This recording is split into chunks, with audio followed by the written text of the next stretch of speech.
My Twitter was suspended for inauthentic behavior, so I'm sorry to say this entire catalog of 17 years is apparently fake. We have perfect 60 FPS gameplay on VCSX2 now. This means the physics are just like 30 FPS, or so close that I can't feasibly notice the difference. Sora can track better in the air, Quick Run's dash is just as good, meters don't go at double speed, objects in the environment don't act weird, Atlantica is playable, and effects don't flicker anymore. This one took the longest and is why I disappeared into my cave for a while.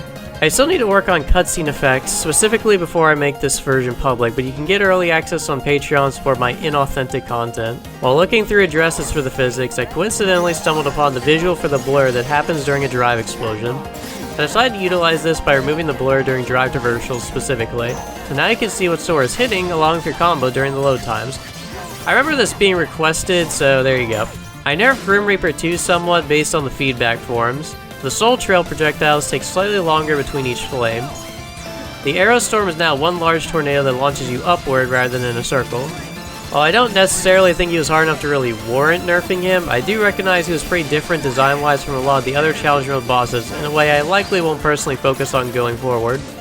I like the up-close and personal dueling styles anyways, so I want to focus more on that for Project Aqua, just to give you an idea of the future of custom bosses. I also realized from watching people there is some vanilla bias going on here, where people weren't even realizing you could take damage from physical and magic attacks in its curse form.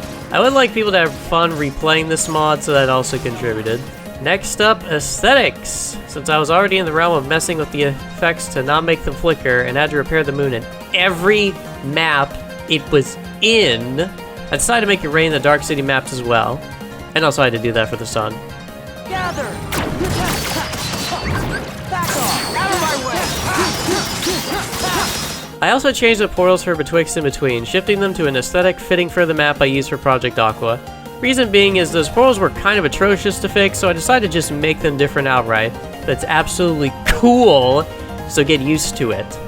Next up, training mode. On the custom music tool, there's a sandbox you can place yourself into, allowing you to fight certain bosses or mobs whenever you want, with a long list of maps. For this update, beyond stability fixes, I've sorted everything alphabetically now. I think my brain was broken when I originally made these since I tried to sort them based on order of encountering them. Fuck that. Boss mode now allows you to select bosses, but also objects they depend on in separate lists. Now you can fight someone like Barbossa and still have the Illuminator, Heartless, and Cannon Guns. The boss mode list itself has also been expanded, and I will show the additions on screen. Due to the way some old bosses work, or lack of knowledge on why they didn't work, I had skipped over some entries initially. However, I added support for the game's internal spawn argument values so the boss AI can set itself up properly. You can now choose to play as Lion Sora. I don't really have a comment on this, it was just more of a completionist thing since I forgot about it when I added Roxas in the previous patch. So for all you Lion Sora mains out there, congratulations. You can also play as the best characters now, Player Dummy and Nothing. I specifically added a very bare-bones player dummy because the challenge mode AI needs to check Sora's ability list, and the game unloads Sora's ability list if he doesn't exist. This also ties into the next thing, support for playing as the Riku during the final Xemnas sequence. When I was working on Project Aqua, I had started building the framework for controlling bosses in antagonist mode. Now, I'll be honest with y'all, I quickly realized back then that I had no idea what the hell I was doing with the game's AI system. With the FFVII training arc though, I have the proper framework for remote controlling anything, and can write whatever code I want. Now that this sort of thing is in training mode, I'll be able to test all of this much easier in the future when I return to Aqua. In the meantime though, you get a taste of the possibilities. Training mode now has an expanded map list as well, which I also sorted alphabetically. I've also restructured this so that it'll be much easier to add maps to it in the future whenever I feel like it. Well guys, I've drawn out the deed of making the game 60 FPS and messing with my cool sandbox mode as best I can.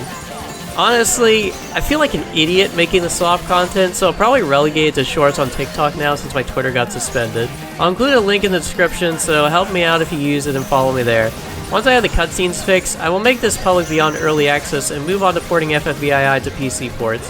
I just really didn't expect it to be so easy to fix problems like 60 FPS that have plagued the emulator version for years. But you know, one day out of curiosity I just tried looking for the physics and it was immediately starting to click together for me. Then again, I think I was zoned out for weeks, so maybe it was longer than I thought. I will now return to zoning out the cutscenes and fixing them when I see issues, then publicize this. But if you want it early, it's on the Patreon. All the money goes back into my projects, meaning your support makes more for you all to enjoy. I also don't want to publicize something that could cause seizures, so I'm gonna fix it. Okay, bye.